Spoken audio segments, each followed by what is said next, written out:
Welcome to Dental Vibes. I'm Gabby. And I'm Carla. If you're new here, we are dental assistants that love to talk about dentistry. In our channel, you can expect to see content for our fellow dental assistants, but also for anybody that wants to take care of their oral health. And if you're returning back, thank you so much for your support. Hey, you're already here, so don't forget to hit the like button and share this video with all of your peers. Please make sure, because every subscription counts. Every like, every comment, it helps us so much so that we can continue to put videos out there every week.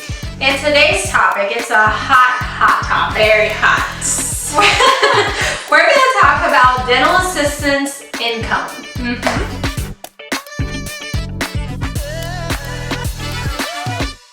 So, talking about why dental assistants get paid so low, or why we get started so low, it's a very hot topic, right? I mean, since the beginning of dental assisting time, basically. I think that's number one issue with being a dental assistant. Like most dental assistants that you're going to talk to, they're going to complain about the pay. That's like number one. Yeah. So in this video, we're basically going to break down the reasons why that happened, right? And, you know, maybe a little bit of how we can overcome that. Yes, because people get stuck in a number most of the time, but there are several factors that can affect that. In our previous video, right, we talked about, well, what is like the package, right? Like what incentives do you have, bonuses, you know, insurance, how many, everything that raises you get, is it yearly, no raises? Yeah. So it depends on so many different things. Absolutely. But you know, one thing that makes it really hard for dental assistants to know where do you start off, because there's no baseline. Yeah, and that's probably our number one thing. The main thing, we become dental assistants in so many different ways. I mean, they're still up to this day somebody that just gets hired from God knows where and they get trained on the job, which that's not a problem, but again, you can't compare someone that starts off that way to someone who did a little bit of schooling. And then the schooling, it's another problem, because they're like 10-month programs that are full-time, which kind of like what we're familiar with. And then the very so popular online programs now, which you have no clinical setup. You got the 12 Saturdays. I don't know, you name it. You tell me all the programs. There's so many different programs out there now. So, and also the way you learn is going to be different.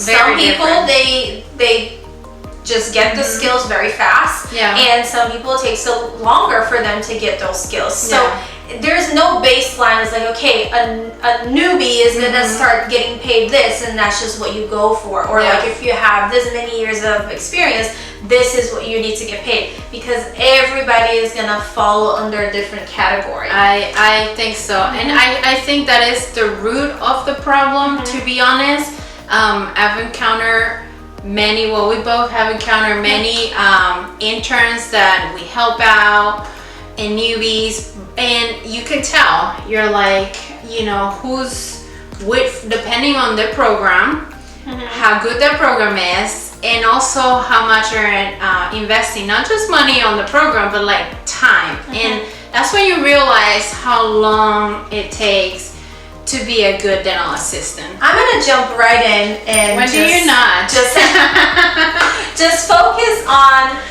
newbies first. So I have to give a shout out to Chris B because she's been leaving us some comments, and I just wanted to clarify something. So we are not here to put a dollar sign on newbies, on anybody. Okay, everybody is going to start at a different rate, and we are not here to tell you what that rate is. Okay, but what we are going to do is to keep it real. Okay, and tell you that if you are somebody with zero knowledge and you're going to get trained on the job, you are going to get a lot of training before you feel comfortable as a dental assistant. So you basically lose the power to choose. At that point. Exactly, because at that point they're investing in you. Right. Because honestly, and this might sound mean, but we've been there. Like at first, you're more gonna be a burden than help. Yeah. You're more gonna be in their way than actually helping them. Yeah, that's true. Because it's gonna take definitely a good year in an office that is expecting you to do a lot of duties as dental assistants, not to just suction and flip rooms, right? Like they're expecting you to do a lot of things. Yeah. It's gonna take a good year for you to be like, all right, I'm comfortable. I'm comfortable with this. So it's not gonna be an overnight thing. So you cannot just walk in an office and tell them, this is how much you guys need to pay me when you have nothing to deliver. Yeah. Like that is just reality. Actually, I'll bring this other comment that I saw. You know, they were talking about they were hiring somebody with zero experience and gonna train them, and they were trying to figure out what was a fair rate for them to start, and they said a number. And then somebody said, oh, well, that's ridiculous because that's almost minimum wage. You can get that working at Target. Yeah. And I'm like, okay, true, valid. Yeah. But how long is it going to take for you to get trained to be a cashier at Target versus how long is it going to take for you to get trained to be a good dental assistant? Yeah. And that's a valid point. You can't compare that. I mean, if you're going to put dollar signs, yeah, like, okay, then go work at Target because it's going to be, you know, easier for you to learn. Yeah, and you're not investing in going to school or, you know, trying to go through all this training in an office, and you'll be getting paid what you think is right. Exactly. And just because you start low, whatever you think it's low, does not mean you're gonna stay at that rate forever. It's up to you to set up right off the bat, right, and tell them, okay, I understand that I need to start somewhere, and you know I still need to get trained and all that, but can we do a 90-day review? If I show improvement, am I looking at a raise? Yeah. How about after that? Is it an yearly review that I'm gonna get, and you know, potentially get raises if I improve? Because let me just tell you, the one thing that you should never ever listen to is these dental assistants that say, no, it's gonna take them 10 years to get paid this much. I don't know what you have been doing in 10 years, but it should not take anybody 10 years to get any type of raise. Yeah, no. But as far as like once you're in and you've been putting the work, you've been putting the hours, and you show growth, the office knows. Trust me, they know. You just have to stand strong on your own 2 feet and set it up so you can get your reviews like you should be doing every year, and you know, go up. Even for somebody that came from a program, and we've been seeing some interns lately, and they are not going to have the skills ready to go. Yeah. So even though somebody that went to a dental assistant program is going to have an upper hand versus somebody that, you know, is going to completely get trained on the job, they still are going to develop skills, and it's going to take them a few months. So again, they cannot expect to get paid the same as somebody that's been doing it for a while, because you know, they need to, it's like you need to earn your spot. Everybody's gonna work in different pace. Yeah. Some dental assistants in 1 year, they are acting like they've been doing this for 10 years. Some assistants, they've been working for 10 years, and when you work with them, they seem like they've only been working for 1 year. And it seems so easy now that we're just sitting here blabbing about our knowledge and experience. But you know, personally, I would say the first year is rough. I mean, a solid year. I would cry. I did not start good. So I feel for those that are new out there and, you know, having a rough life. I did so too. Trust me. But it gets better. And again, we're talking about the skills, the staying on top of that, learning how to make temporary crowns. If you're expanded functions, you should be doing all of those, because if you're just happy, let's say you find a good office where you get paid well and you're just suctioning, what's the point of that if you're expanded functions or you have your CDA? There's no point. And by the way, knowledge that you don't use, you lose it. I'm sorry, but you do. Being a dental assistant, I don't feel it is a technical skill, something that you learn. There's a lot of, you know, taking impressions, packing cord, all of that. It's not easy to work on a live patient that's scared of the dentist and got gagging problems and all this. It's not easy. You just have to practice to learn that skill. Hey, you can always go back to McDonald's. If it doesn't work out, you can always go back to Target.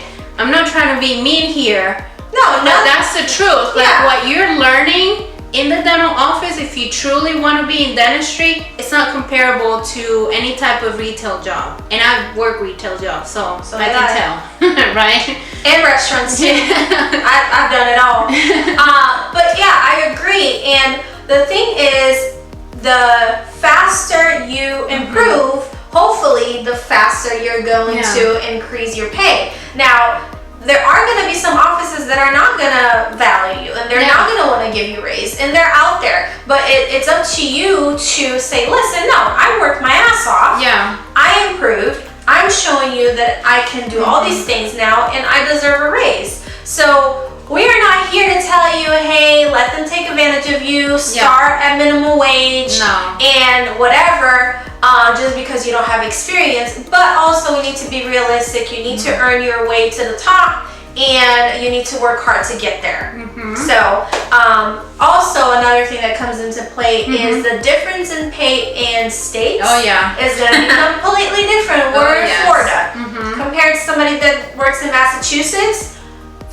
You can't compare. You can't compare. And actually, just in Florida, which I think the cost of living is very low compared to New York, California, states like that, there's the big difference in pay. Like I think that, oh, maybe South Florida pays better, and we get a comment from somebody that like, oh, a starting salary is $10-12, and we're like, I'm thinking that's pretty low, because I really know the cost of living in South Florida is much higher than here in Central Florida. So you gotta take things with a grain of salt, even if you're speaking with people in your state, in your area. Right? Yeah, and that falls into offices that will be generous. Oh, right? Because you're gonna talk to some assistant and be like, oh no, I make this much, and it's like triple what you make, even in your state. Yeah, and you're like, what? I'm missing out, right? Yeah. But it's not that. It's because that person was lucky enough to find a doctor that was generous.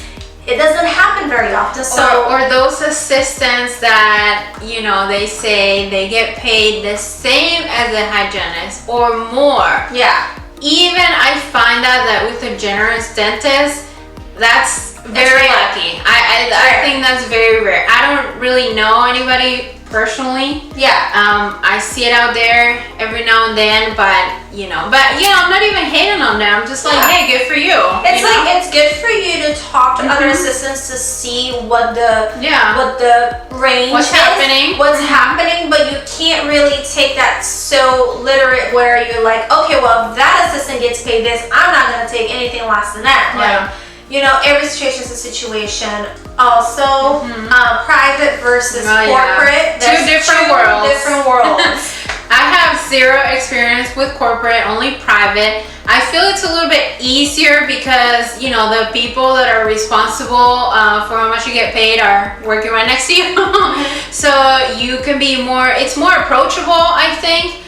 They know, trust me, they know how much you grow, how well you perform all of your duties, and I think it's just easier. But I hear in corporate, you just have to climb a whole bunch of steps. Yes. Up the ladder, and the dentist and the office manager may not necessarily have much that they can do or say to help you out. Yeah, I've done both, and I would say definitely the corporate world is a lot different. Please let us know in a comment if you work in corporate and for you was different. But for me personally, and what I've seen so far is that, one, they try to start you low.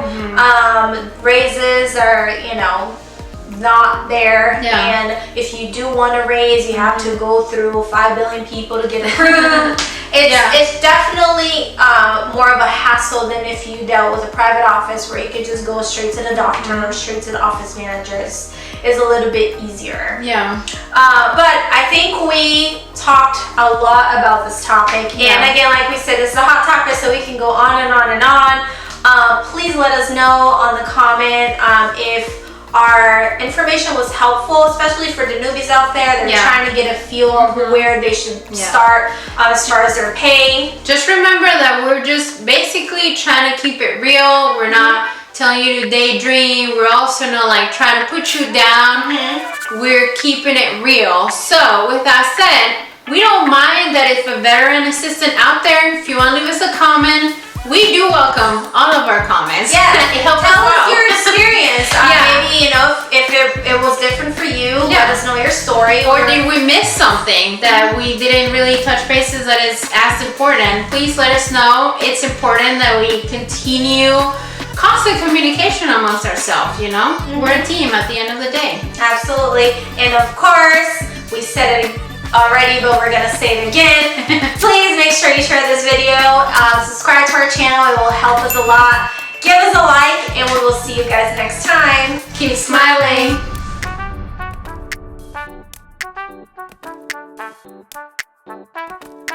Thank you.